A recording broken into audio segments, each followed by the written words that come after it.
Пришло время покончить с этим.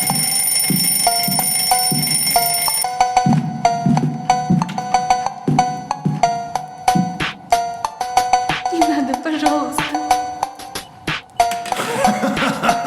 Думаешь, я этого хотел? Я ни в чем